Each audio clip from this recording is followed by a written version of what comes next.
अगर संविधान से सवाल छोड़कर आ जाते हो तो आज की ये टॉप 11 क्वेश्चंस आपकी सिलेक्शन पक्की कर देंगे। हेलो दोस्तों, मैं आकाश स्वागत करता हूं आप सबका आपके अपने परिवार आरएसएस क्लासेज में। तो दोस्तों चलिए बिना देरी के शुरू करते हैं आज का अपना क्वेश्चन नंबर फर्स्ट।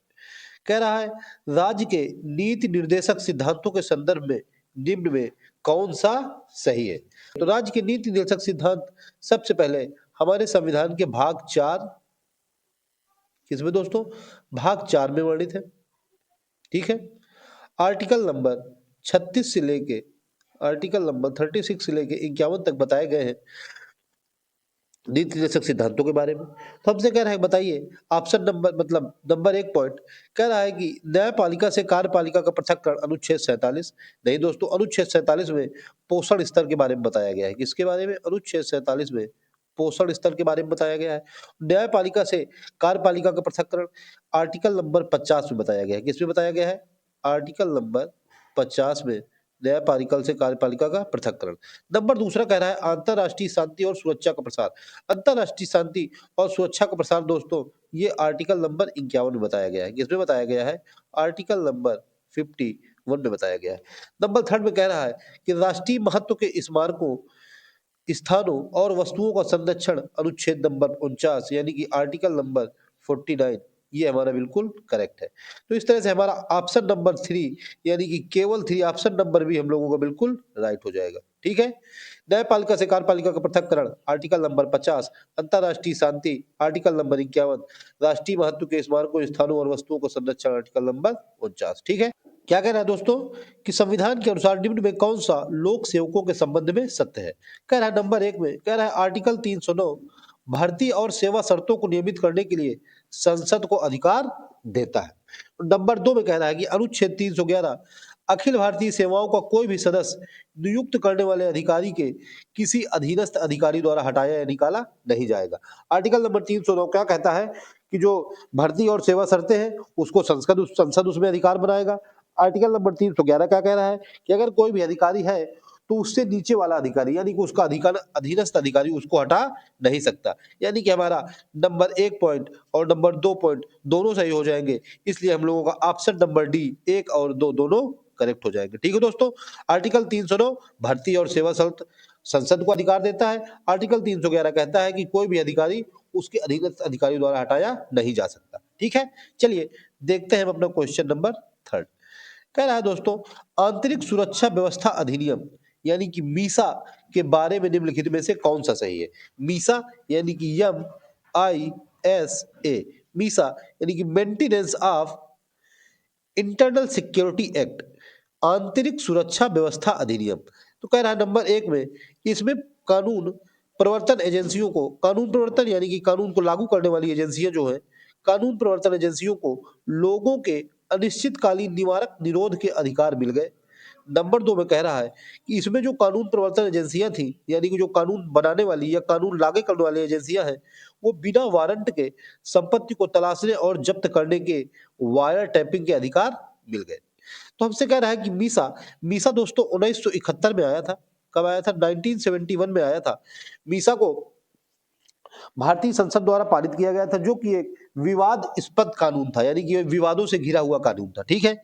जब ये दोस्तों कानून लागू किया गया था तो इसमें एजेंसियों को क्या किया गया था? अधिकार दिए गए थे अनिश्चितकालीन निवारक निरोध के बिना। ऑप्शन नंबर फर्स्ट वाला सही। सेकंड वाला कि बिना वारंट के संपत्ति को तलाशने और जब्त करने के वायर टैपिंग के अधिकार मिल गए थे। दोस्तों 1977 में इंदिरा गांधी सरकार के द्वारा, जब तक इंदिरा गांधी सरकार 1977 तक रही तब तक तो ये मीसा रहा था, और जैसे ही जनता पार्टी की सरकार आई इसे समाप्त कर दिया गया था। ठीक है। मीसा को समाप्त कर दिया गया था। तो ऑप्शन नंबर 1 और 2 यानी कि ऑप्शन नंबर डी हम लोगों का बिल्कुल करेक्ट हो जाएगा। ठीक है। लिए दोस्तों देखते हैं अपने क्वेश्चन नंबर नेक्स्ट। कह रहा है किस जनहित याचिका मामले में अदालत ने पंचायतों में विशिष्ट कार्यालयों के पद के लिए 2 या 2 से अधिक जीवित बच्चों वाले व्यक्ति को अयोग्य ठहराया है। ठीक है। तो कह रहा पंचायत घरों में या पंचायतों में विशिष्ट कार्यालय, ये कार्यालय में कोई भी पद है तो उसमें 2 या 2 से अधिक अगर जीवित बच्चे हैं किसी भी व्यक्ति को तो उसको अयोग्य ठहरा दिया गया। तो हमसे कह रहे हैं बताइए कौन से मामले में ऐसा। तो हमारा ए नंबर ऑप्शन हमको दे रहा है परमानंद कटारा बनाम भारत संघ, बी नंबर ऑप्शन दे रहा है विशाखा बनाम राजस्थान राज्य, सी नंबर ऑप्शन दे रहा है जावेद बनाम हरियाणा राज्य, डी नंबर ऑप्शन दे रहा है MC मेहता बनाम भारत संघ। तो दोस्तों हमारा ऑप्शन नंबर सी जावेद बनाम हरियाणा राज्य। इस मामले में बताया गया कि अगर किसी भी व्यक्ति के 2 या 2 से अधिक जीवित बच्चे हैं तो वह पंचायत में किसी भी कार्यालय में नियुक्त नहीं किया जाएगा, यानी कि उसको अयोग्य ठहरा दिया जाएगा। ठीक है, इस तरह से हमारा ऑप्शन नंबर सी बिल्कुल करेक्ट हो जाएगा। तो दोस्तों हमसे ऑप्शन नंबर ए में कह रहा है परमानंद कटारा बनाम भारत संघ। तो दोस्तों ये परमानंद कटारा और भारत संघ का जो केस है ये 1989 में आया था। बहुत ही इंपॉर्टेंट केस है दोस्तों। इस केस में बताया गया था कि किसी भी व्यक्ति को तुरंत चिकित्सा पाने का अधिकार है। किसका दोस्तों? तुरंत चिकित्सा पाने का अधिकार है। किसका? तुरंत चिकित्सा पाने का अधिकार। तुरंत चिकित्सा पाने का अधिकार है। और दोस्तों जो विशाखा बनाम राजस्थान राज्य है, ये दोस्तों 1997 में आया था केस। इसमें बताया गया था कि जो सार्वजनिक स्थल में कार्यस्थल या सार्वजनिक स्थल पर कार्य करने वाली महिलाओं हैं, उन्होंने यौन उत्पीड़न के खिलाफ बताया गया है। किसमें? महिलाओं के यौन उत्पीड़न के खिलाफ बताया गया है विशाखा बनाम राजस्थान राज्य में। चलिए दोस्तों देखते हैं अपने क्वेश्चन नंबर 5। कह रहा है विकलांग और अनुयोज्य के लिए राहत किसका हिस्सा है? ऑप्शन नंबर ए कह रहा है अवशिष्ट सूची, ऑप्शन नंबर बी कह रहा है राज्य सूची, ऑप्शन नंबर सी कह रहा है संघ सूची, ऑप्शन नंबर डी कह रहा है समवर्ती सूची। तो विकलांग और अनुयोज्य के लिए राहत ये राज्य सूची का हिस्सा है। ऑप्शन नंबर बी हम लोगों का बिल्कुल करेक्ट हो जाएगा। ठीक है दोस्तों, राज्य सूची के अंतर्गत और क्या क्या आता है? राज्य सूची के अंतर्गत वैसे तो दोस्तों ये हमारी 7वीं अनुसूची में आती है राज्य सूची। किसमें? 7वीं अनुसूची है जो हमारी 12 अनुसूची है, उसमें जो 7वीं अनुसूची है उसमें राज्य सूची के बारे में बताया गया है। इसमें राज्य पुलिस, जिला अस्पताल, विकलांग, सफाई, पशु, सिंचाई, कृषि, सड़क, वन, रेलवे, पुलिस, ईटीसी ये सब राज्य सूची के अंतर्गत आते हैं। ठीक है, चलिए दोस्तों देखते हैं अपना क्वेश्चन नंबर नेक्स्ट। कह रहा है कि सरकारी बजट पेश करने की तारीख कौन तय करता है? ऑप्शन नंबर ए कह रहा है लोकसभा अध्यक्ष, ऑप्शन नंबर बी कह रहा है वित्त मंत्री, ऑप्शन नंबर सी कह रहा है राष्ट्रपति, ऑप्शन नंबर डी कह रहा है केंद्रीय मंत्रिमंडल। तो दोस्तों संविधान के अनुच्छेद 112 के तहत आर्टिकल 112 में बताया गया है कि जिसे कि हम लोग वार्षिक वित्तीय विवरण भी कहते हैं, यानी कि उसी को हम लोग बजट भी कहते हैं। ये राष्ट्रपति के नाम पर केंद्रीय मंत्रिमंडल सरकारी बजट को पेश करने की तारीख तय करता है। किसके नाम पर? राष्ट्रपति के नाम पर केंद्रीय मंत्रिमंडल, यानी कि ऑप्शन नंबर डी हम लोगों का बिल्कुल करेक्ट हो जाएगा। तो कौन तारीख तय करता है? केंद्रीय मंत्रिमंडल आर्टिकल नंबर 112 के अनुसार राष्ट्रपति के नाम पर सरकारी बजट पेश करने की तारीख तय करता है। चलिए देखते हैं दोस्तों अपना क्वेश्चन नंबर नेक्स्ट। तो भारत के संविधान के अनुच्छेद 169 के अनुसार राज्य विधान परिषद के गठन का अधिकार किसे होता है? ऑप्शन नंबर ए कह रहा है संसद, ऑप्शन नंबर बी कह रहा है राष्ट्रपति, ऑप्शन नंबर सी कह रहा है प्रधानमंत्री, ऑप्शन नंबर डी कह रहा है राज्य की विधानसभा। तो अनुच्छेद 169 में बताया गया है कि जो विधान परिषद का गठन है इसका अधिकार संसद के पास होता है, यानी कि ऑप्शन नंबर ए हम लोगों का बिल्कुल करेक्ट हो जाएगा। किसके पास होता है दोस्तों? संसद के पास होता है। कौन से आर्टिकल में? आर्टिकल नंबर 169 में बताया गया है। ठीक है, चलिए दोस्तों देखते हैं अपने क्वेश्चन नंबर नेक्स्ट। कह रहा है कि भारत के संविधान के अनुच्छेद 21 ए के अनुसार राज्य कानून द्वारा इस प्रकार से तय करे कि खाली स्थान आयु समूह के सभी बच्चों को वह मुफ्त शिक्षा मुहैया कराए। यानी कि आर्टिकल नंबर 21 ए में कितने वर्ष तक के बच्चों को बताया गया है कि उनको सरकार मुफ्त शिक्षा मुहैया कराएगी। जो गांव-गांव में स्कूल बने होते हैं उनमें। ऑप्शन नंबर ए कह रहा है 6 से 14 वर्ष, ऑप्शन नंबर बी कह रहा है 6 से 12 वर्ष, ऑप्शन नंबर सी कह रहा है 5 से 12 वर्ष, ऑप्शन नंबर डी कह रहा है 5 से 10 वर्ष। तो दोस्तों आर्टिकल 21 ए में बताया गया है कि 6 से 14 वर्ष के बच्चों के लिए, यानी कि ऑप्शन नंबर ए सरकार मुफ्त शिक्षा मुहैया कराएगी। ठीक है, चलिए दोस्तों देखते हैं अपना हम क्वेश्चन नंबर नेक्स्ट। कह रहा है कि निम्न अपराधों में से किस अपराध के लिए भारतीय दंड संहिता यानी कि आईपीसी के अंतर्गत मृत्युदंड संभावित है? नंबर 1 में कह रहा है धारा 122 के अनुसार भारत सरकार के विरुद्ध युद्ध छेड़ने के उद्देश्य से हथियार जमा करना, कामा लोग इत्यादि जुटाना। तो कह रहा है क्या इसमें मृत्युदंड संभावित है?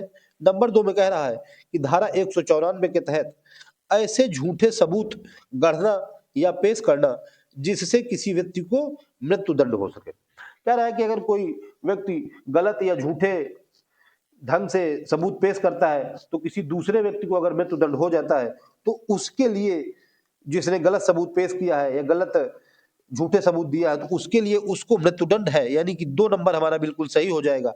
और नंबर 1 में कह रहा है कि जो भारत सरकार के विरुद्ध युद्ध छोड़ने से हथियार जमा करना, लोग इत्यादि जुड़ाना, इसमें मृत्युदंड नहीं दोस्तों, इसमें हमें अधिकतम 10 साल की सजा, कितना? अधिकतम 10 साल की सजा का प्रावधान है।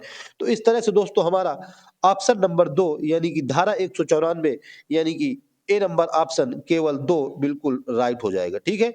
तो अगर हम लोग किसी झूठे सबूत को गढ़ते हैं या पेश करते हैं तो हमें मृत्युदंड का उपबंध किया गया है, ठीक है? चलिए देखते हैं दोस्तों अपना क्वेश्चन नंबर नेक्स्ट। कह रहा है दोस्तों, बताइए कि राज्यसभा के लिए चुने गए या नामांकित किए गए सदस्य का कार्यकाल कितना होता है? ठीक है, ऑप्शन नंबर ए कह रहा है 2 वर्ष, ऑप्शन नंबर बी कह रहा है 4 वर्ष, ऑप्शन नंबर सी कह रहा है 6 वर्ष, ऑप्शन नंबर डी कह रहा है 5 वर्ष। तो हमें पता है कि लोकसभा के मतलब सॉरी राज्यसभा के लिए जो चुने गए या नामांकित सदस्य का कार्यकाल होता है वो 6 वर्ष का होता है। ऑप्शन नंबर सी हम लोगों का बिल्कुल राइट हो जाएगा, ठीक है ना दोस्तों? बताया गया है दोस्तों आर्टिकल कौन से? आर्टिकल 80 भारतीय संविधान के आर्टिकल 80 में बताया गया है कि राज्यसभा के सदस्यों का कार्यकाल 6 वर्ष का होता है, ठीक है? और दोस्तों थोड़ी और जानकारी ले लेते हैं। तो राज्यसभा क्या है? राज्यसभा दोस्तों एक स्थायी सदन है, ठीक है? इसमें क्या है कि हर 2 वर्ष में यानी कि हर 2 साल बाद इसके राज्यसभा के जितने सदस्य होते हैं उसके एक सदस्य यानी कि 1/3 सदस्य अवकाश ग्रहण करते रहते हैं, ठीक है? यह किसमें बताया गया है? यह आर्टिकल 83 1 में बताया गया है, ठीक है ना? आर्टिकल 83 1 में। क्या दोस्तों, चलिए देखते हैं अपना क्वेश्चन नंबर नेक्स्ट यानी कि लास्ट क्वेश्चन। कह रहा है सरकार को जनता का पैसा खर्च करने का अधिकार कौन देता है? ए नंबर ऑप्शन कह रहा है भारत के नियंत्रक एवं महालेखा परीक्षक, बी नंबर कह रहा है लोकसभा, सी नंबर कह रहा है राष्ट्रपति, डी नंबर कह रहा है संसद।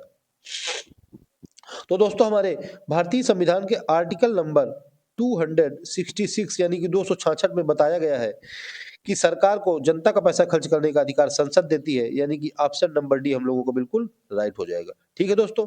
तो दोस्तों ये थे मेरे आज के टॉप 11 क्वेश्चंस मूल विधि और संविधान को लेकर के, जो दोस्तों मुझको उम्मीद है कि आप लोगों को बिल्कुल पसंद आए होंगे। तो दोस्तों अगर आप लोगों को मेरा वीडियो थोड़ा सा भी पसंद आया है तो मेरी वीडियो को लाइक जरूर करें। और हाँ दोस्तों, अगर आप लोग मेरे चैनल में नए हैं तो मेरे चैनल को सब्सक्राइब करें और बेल आइकन को भी प्रेस कर लें, जिससे कि आप लोगों को टाइम टू टाइम नोटिफिकेशन मिलता रहे। तो दोस्तों आज की वीडियो में इतना ही, मिलते हैं नेक्स्ट वीडियो में, तब तक के लिए जय हिंद, जय श्री राम।